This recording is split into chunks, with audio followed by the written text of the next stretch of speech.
You love him? You love him? Damn. Damn. Yo, what the? Yo, oh. You love him? How you love somebody? You know him? This man, Bonita. Your man? Yo, bro. I don't know.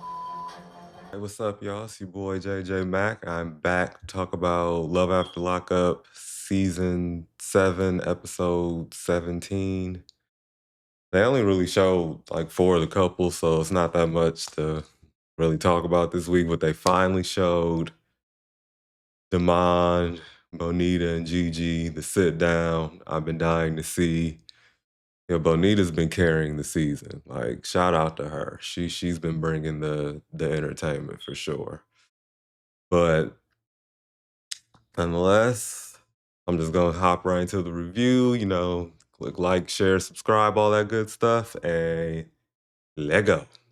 All right, so I'm gonna just start off with who, of course, the best couple to talk about: Damond, Bonita, and Gigi.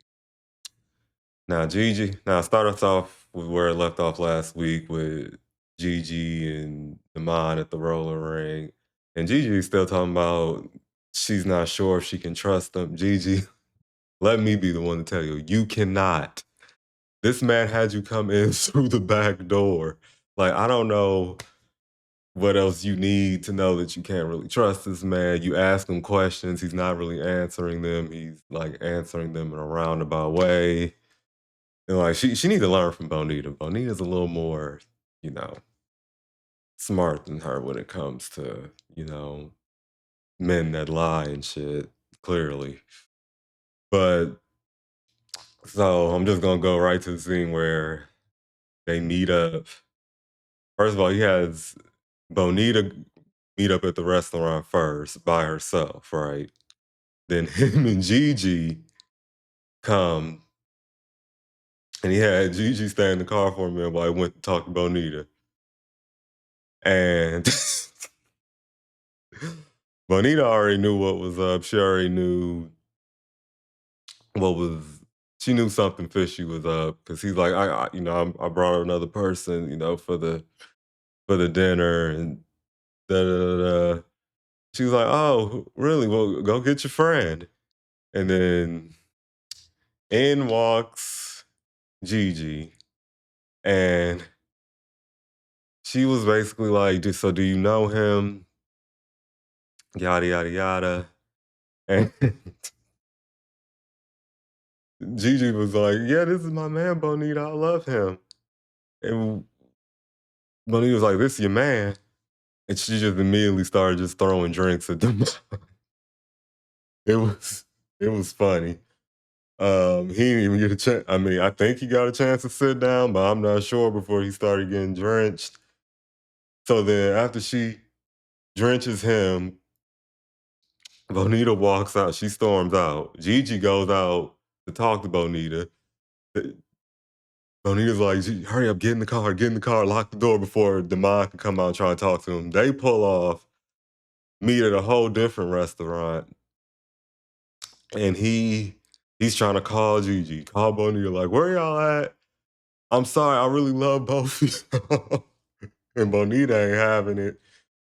Yeah, it was funny. And then it looks like on the next episode they meet up at a different restaurant, and that's when she, squirts all the mustard on him. But all I got to say is, the mind, you got what you had coming. Like I said, I don't know why you thought it was smart to play with Bonita. She looked like she's not one to be fucked with.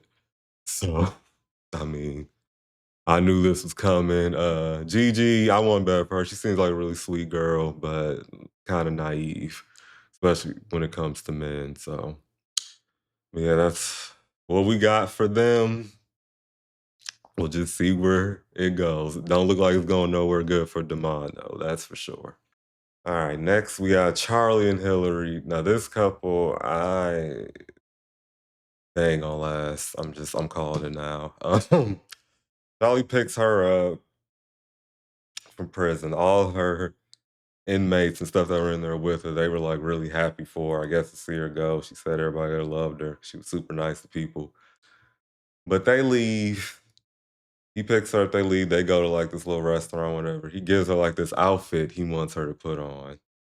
And she basically is like, I need a cigarette, but Charlie doesn't want me to smoke. Sorry, aren't you a grown woman? Um, I mean, I get not doing things because out of respect for your partner, but it's just certain things I'm not compromising on. I don't even smoke cigarettes, but I'm like, if I did smoke cigarettes, I'm gonna go smoke. Like if that's what I want to go do. I'm not asking anyone's permission. I don't really care if it's okay with my partner. Like if that's what I do, which you know I've been doing since before we got together, I mean, take it or leave it. But she had to go sneak off with one of the producers or the cameraman and was outside asking random strangers did they have a cigarette. And I'm just like, oh wow.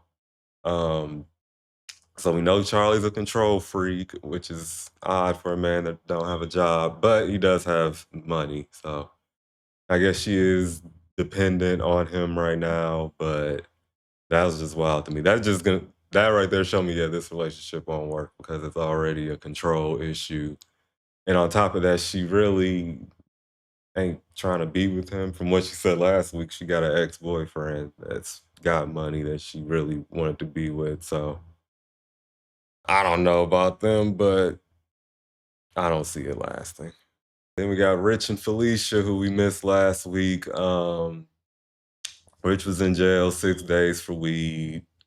Stupid as fuck in the year 2026. People still getting arrested for that. But and then as we remember, Felicia and her cousin, you know, they were gonna pull up and surprise Rich in Houston. Well, her mom and her other friend Kay, who she was an inmate with, they all came too.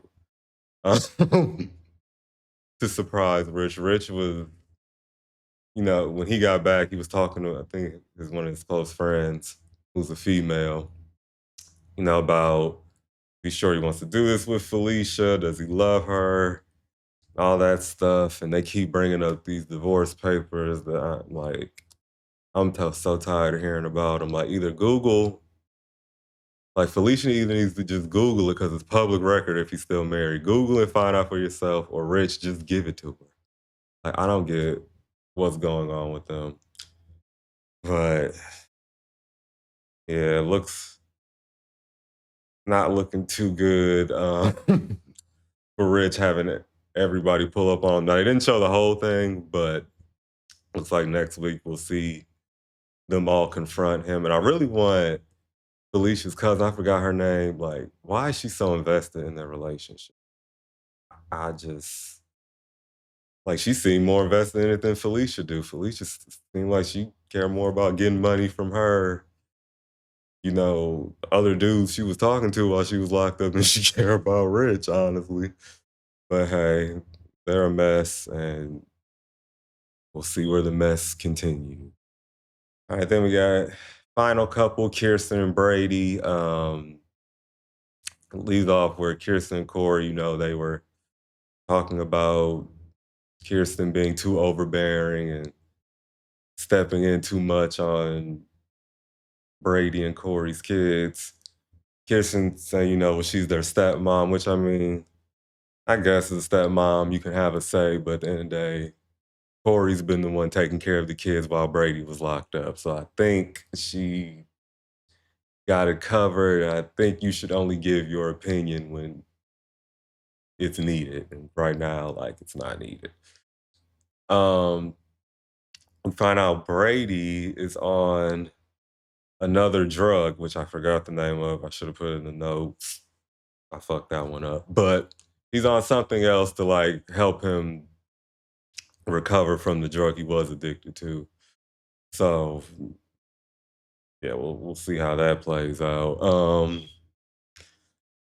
and then during Kirsten's confessional, Brady calls her because Corey went back as soon as she kicked Kirsten out. She called Brady and basically was like, "Your baby mom was here. I mean, no, not your baby mom. Your girlfriend, wife was here and, you know, she's in the business. I don't appreciate it. And then Brady himself even told Kirsten to stay out of it, and she chose not to. Which, again, goes back to me saying, like, Kirsten, you need to just stay out of it. If your opinion's not asked for or needed, like, you shouldn't be giving it. They're not your kids. I get it, they're your stepkids, and you kind of have a bond with them or you're trying to build a bond with them. But at the end of the day, going about it this way, confronting their mom about what she should or shouldn't done, ain't the smartest thing to do. And then Brady, him wanting more control in the relationship. I mean, I just feel like, you know, without a job, what can you really control? You don't have any money. Kirsten's paying for everything financially. So it's like, I mean, you kind of have to let her control you until you can get, you know, your life back on track. You get out the halfway house, you get a job, some stable income. I feel like that's the only way you'll be able to really have any say in anything. Because while, yes, she was wrong for doing the exact opposite of what you asked her to do, I mean, she's the one paying for stuff and driving here, picking you up. I mean, she does kind of have a say because she's the one contributing everything for it. You're not yet. So, but yeah. And then next week, it looks like we got the continuation of Bonita, Damond, and Gigi at the other restaurant where it looks like Bonita's gonna drench him with mustard and then storm out. Poor Damond, he went from thought he was gonna eat food that night to wearing everything. That must suck, but what he get for playing. And then I'm interested to see what Gigi's gonna do. Like, is she gonna finally be like, you know what, I'm done, or is she gonna